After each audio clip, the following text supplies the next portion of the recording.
much of your voice they'll hear as you speak. Can you put it on one of those decibel things and it goes up and down? No, thing. that's it. That's See, watch the equalizer. circle. Wow! Watch. Equalizer. What's What's that? it called? Oh, Ka-ka-ka-ka-kiku, whatever it was. Yeah. Good afternoon, everybody. Hi. Good Two more afternoon. classes, and I'm thinking that, we'll talk about it after anyway, we'll talk about it later. So our first video, I'm going to be honest with you on preparing to perform. When she decided to side coach us, like when she'd say, stand up and tell your story, stop, and then she tried to coach, I fast forwarded through that. What did you guys do? Literally, because I wasn't standing up and telling a new story. Right. So I just sat there and went, she's going I was way too cutting fast. papers. I know, she's going way too If I was fast. actually telling a story, I would not be able to like jump around as Right. quickly as she was telling me to, so. yeah, me too. And even when she got to the ka-ka-ka-ki-cuckoo, that part, she's like, okay, now you can do it with me. And then she skipped from like G to the end. Yeah, I was like, Okay. So, excited to do it. I did write a couple of questions down. She did mention the idea of how you have to be interested and invested in your story in order to really sell it. And so I kind of turned that on its edge and I asked the question, are you interested and invested when you deliver your curriculum? And how can we make it so that you feel that way every day?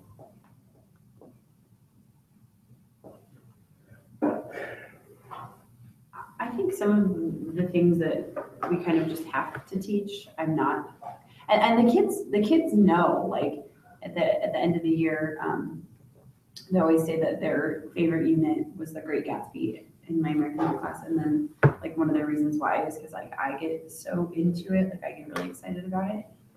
I think things that like we just have to teach because we have to. I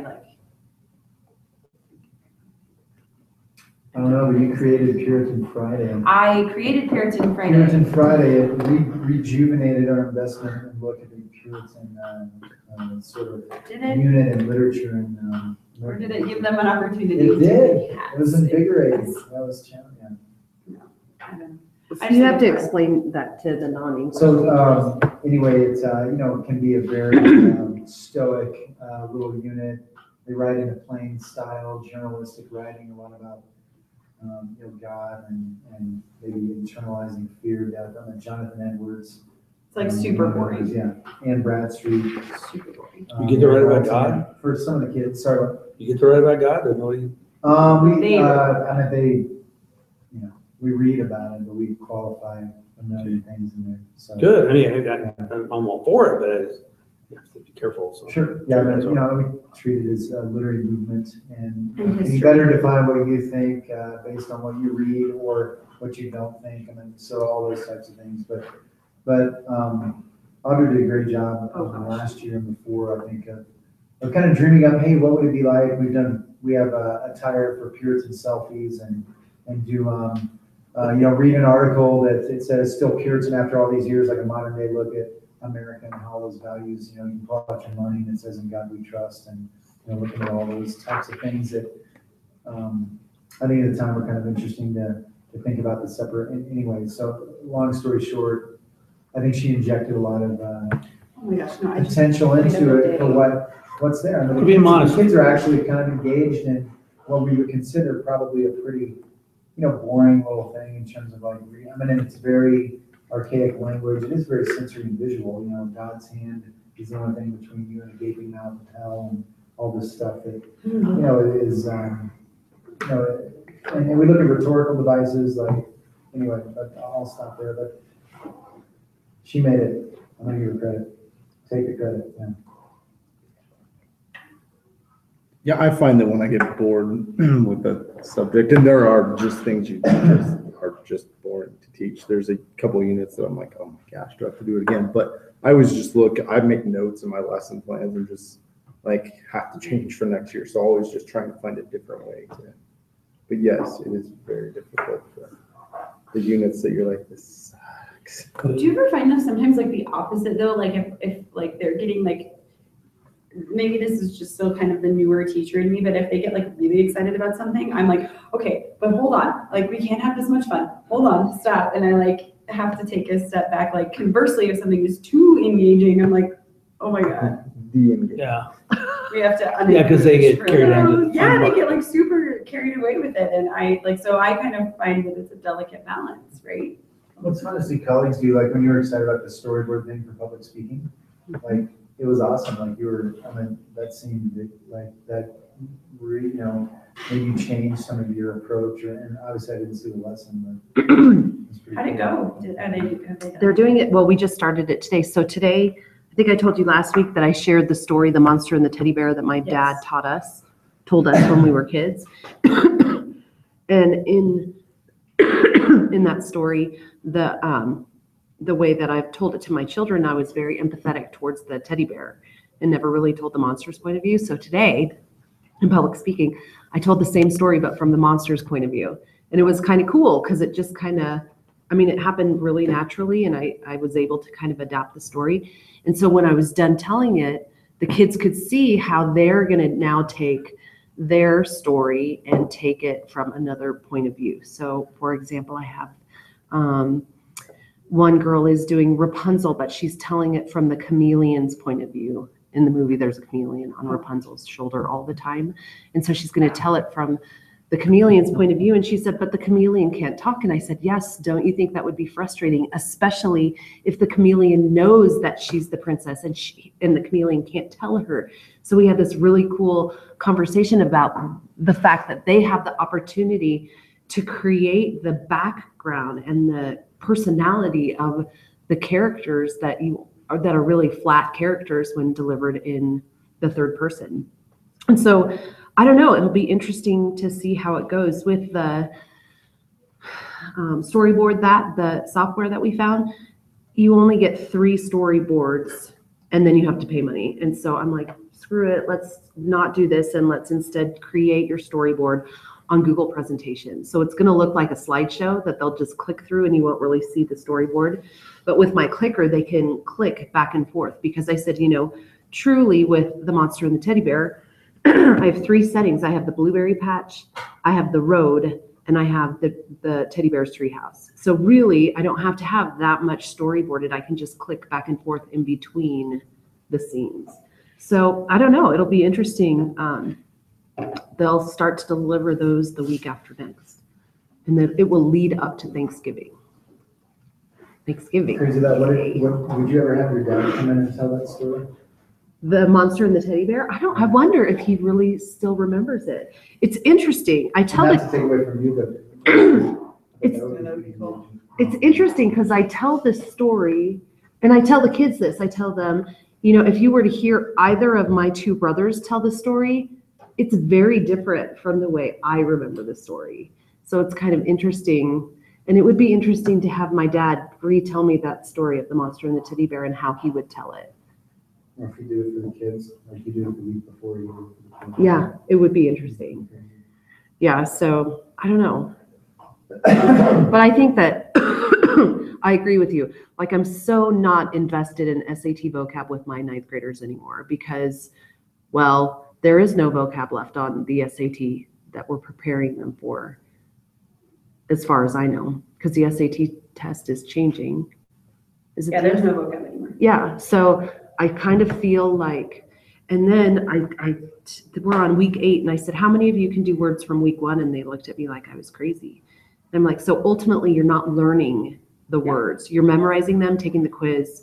I said, so what if we go back and I opened the book and I said, okay, what does this word mean? And one kid knew it.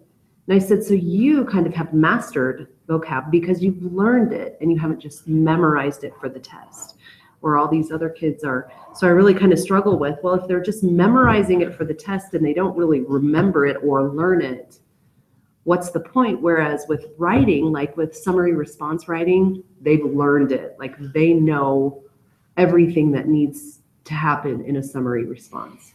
And they didn't just learn it for the summary response the first time we did it. And I think it's because we did it so many times. And I do literally a list of 15 words for 1 week, and then we move to the next word, list of 15 words, and then we move to the next one. And I don't really spend a lot of time teaching the words. So I wonder if it's my approach in teaching the SAT vocab that makes it not really worthwhile.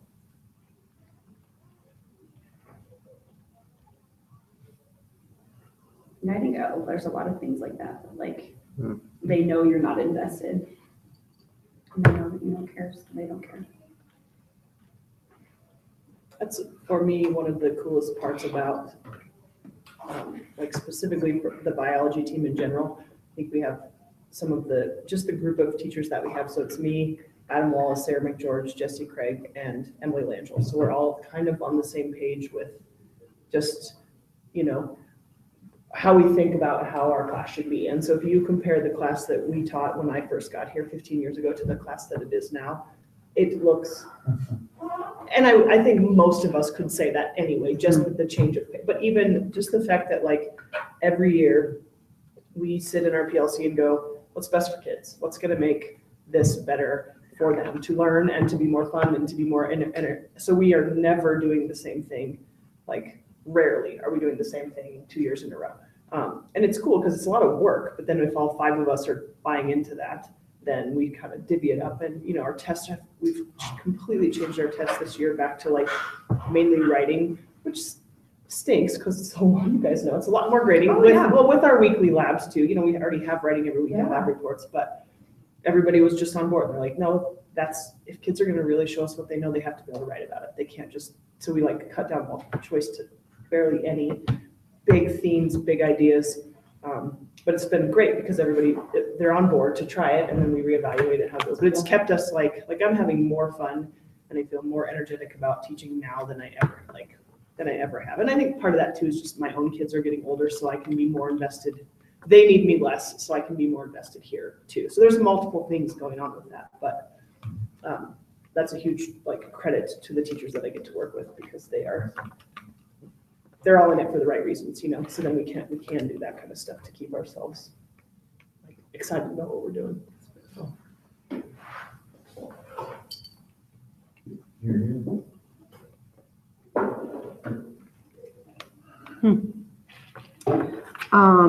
I asked, well, how do you change your delivery to engage students?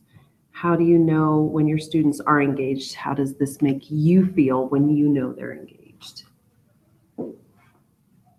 For example, on last Wednesday, I was talking to my seniors about the end of the Ramayana, and we were talking about whether the final battle is a literal battle or if it's psychological or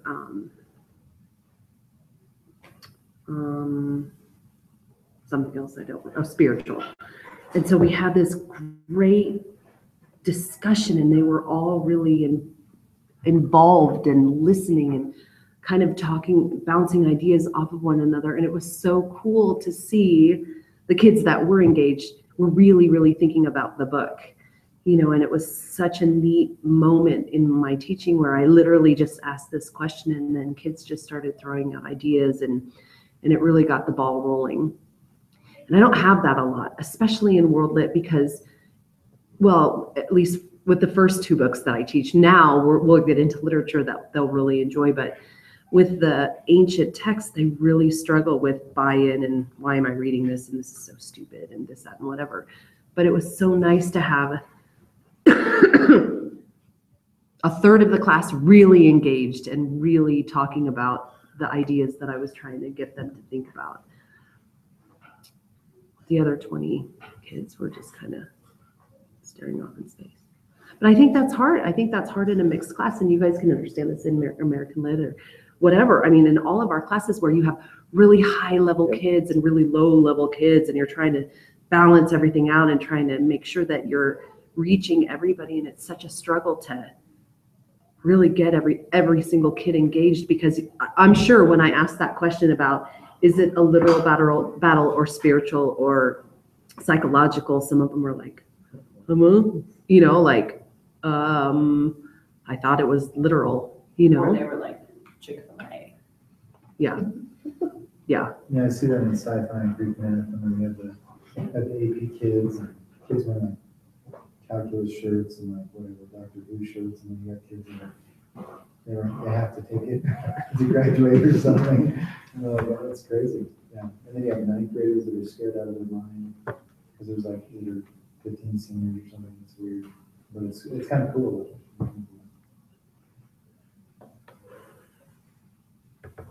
I think, yeah, when you get them engaged, that's what's inspired, because my first hour is brutal.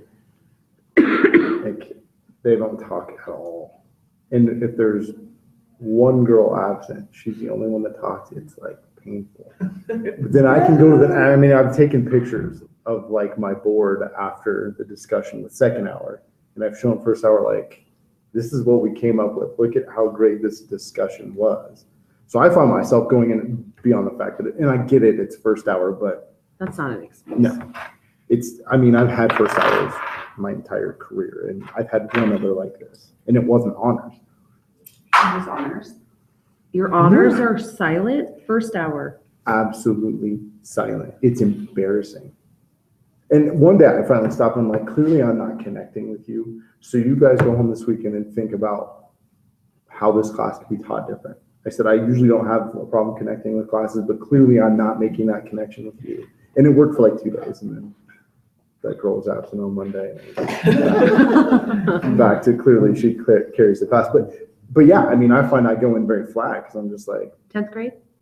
yeah. And then I go into second hour and I'm like, this is awesome. They're engaged, they're discussing, they're thinking. So it definitely has an impact. And what I've tried to do in the past is like pick up the energy, especially first hour, but that doesn't work with them. You need to do breathing exercises.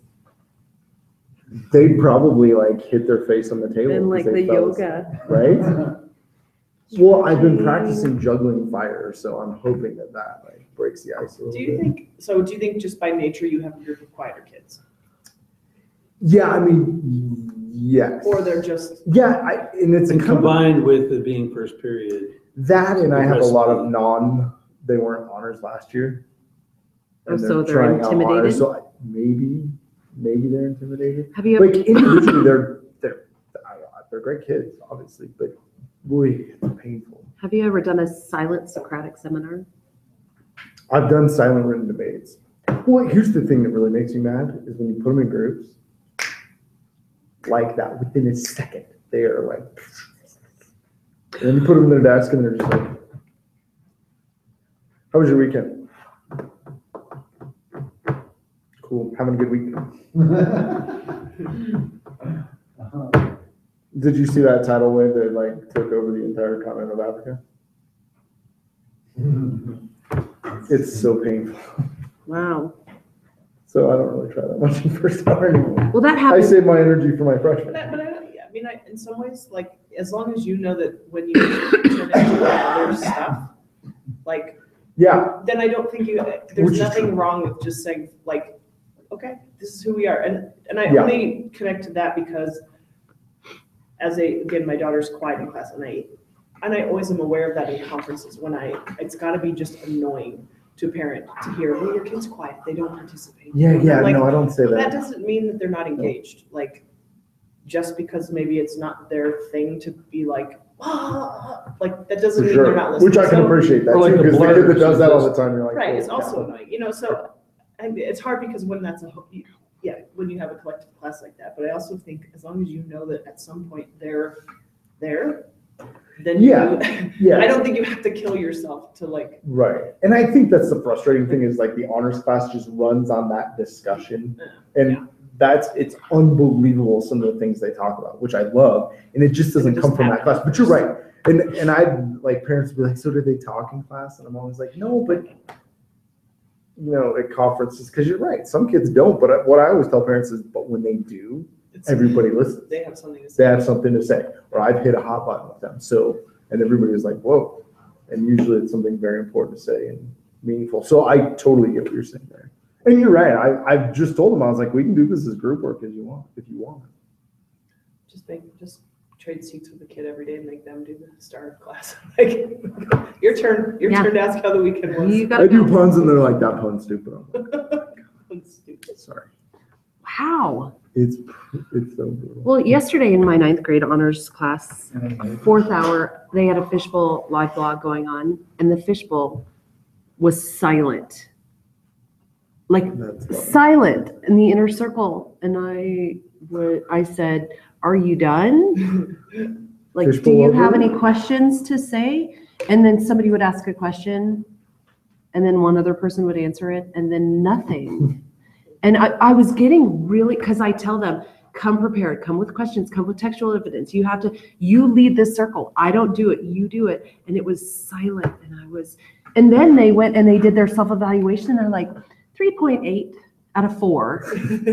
Wait, how is that? And so I have a lot of conflicting things there that I'm going to have to sit down with them, because they were not performing at a 3.8 level on a collaborative discussion. It was silent and painful. And so I had to literally say, well, what do you guys think about this? And then they would talk.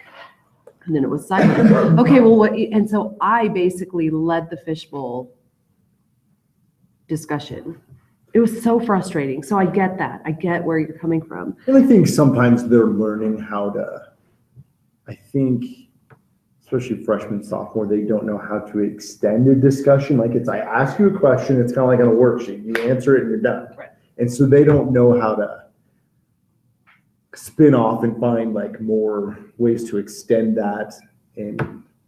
But yes, it's incredibly frustrating. Well, student-centered learning in middle school is similar to student-centered learning in high school, where you're really giving them an opportunity to, what it sounds like, you guys are really giving them an opportunity to kind of teach themselves a lot of these things, whereas in middle school, student-centered is they sit in a group and they have some problems to Fill solve, this whether out. it's math or English or whatever. Yeah. And then the alpha in the group's gonna just do it all, and everybody else is gonna like maybe chip in or whatever, but it's all pretty simple steps where you're asking them to do some very complex things. You're asking them to be courageous.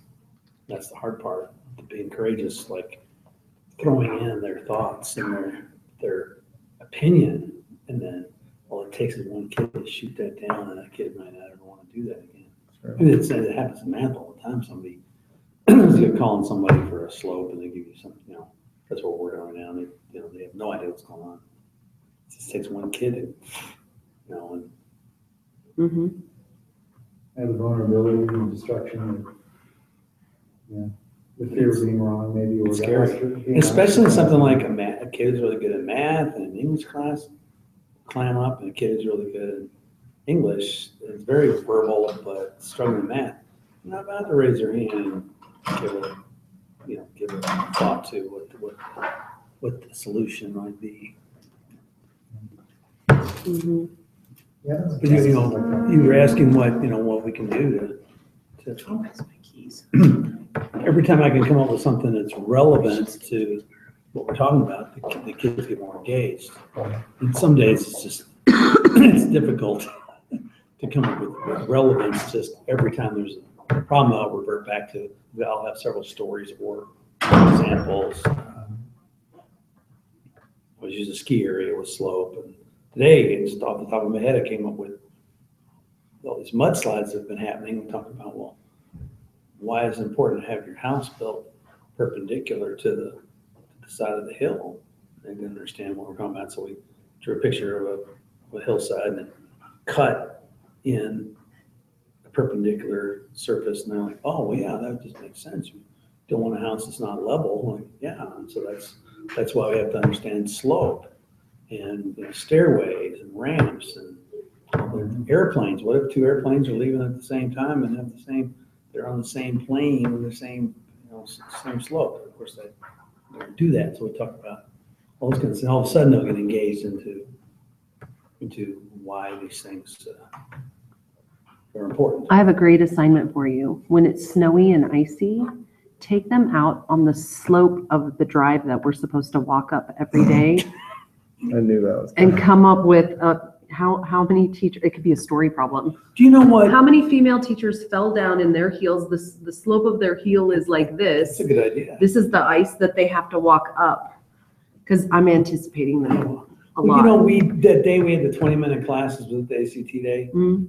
Yeah, I had my kids go on a slope scavenger hunt. I gave them, but it wasn't a scavenger hunt, I call it that. I gave them certain locations to go measure slope. One of them was to measure the rise of around the stairs going into from the outside in the study centers. She wouldn't freaking let them back in the building because I didn't write them all a pass. I just felt like, what are you doing? I'm trying to get these kids excited about something and they couldn't get back in the building anywhere.